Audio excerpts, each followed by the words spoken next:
What's something people don't know about Blinken's last press conference? It was intense, and here's why. In his last press conference, U.S. Secretary of State Antony Blinken faced a barrage of tough questions from journalists about his Gaza policy. The room was filled with a mix of seasoned reporters and new faces, all eager to get their questions answered. The atmosphere was charged with anticipation even before Blinken took the podium. The tension in the room was palpable.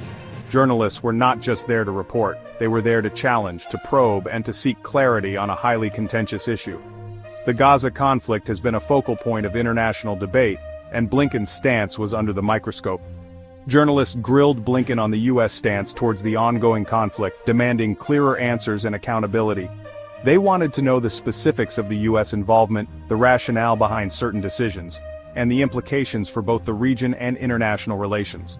It was clear that emotions were high, and the press wasn't going to let him off easy. Each question seemed to build on the previous one, creating a relentless wave of scrutiny.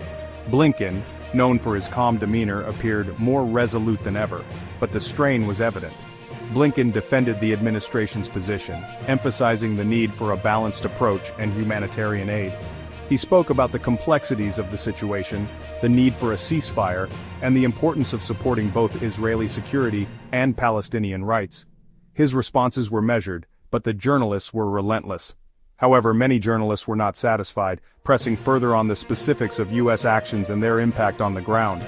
They questioned the effectiveness of the U.S. policies, the humanitarian consequences, and the long-term strategy for peace in the region.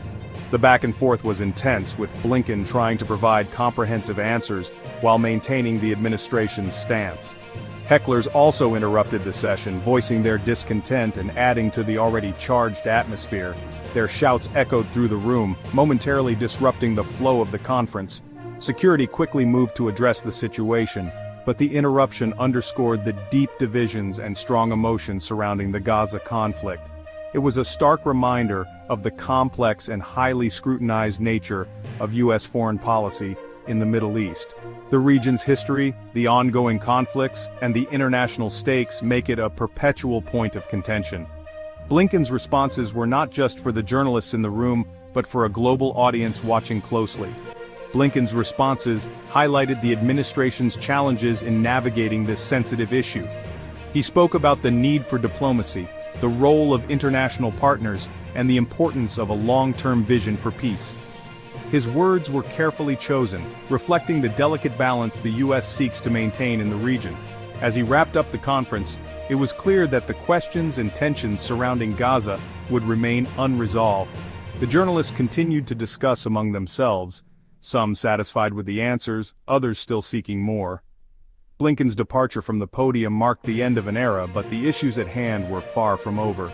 This press conference will be remembered for its intensity and the tough scrutiny Blinken faced in his final moments as Secretary of State. It was a testament to the challenging nature of his role and the enduring complexities of U.S. foreign policy. As the journalists filed out, the weight of the discussions lingered, a reminder of the ongoing quest for answers and solutions in a troubled region.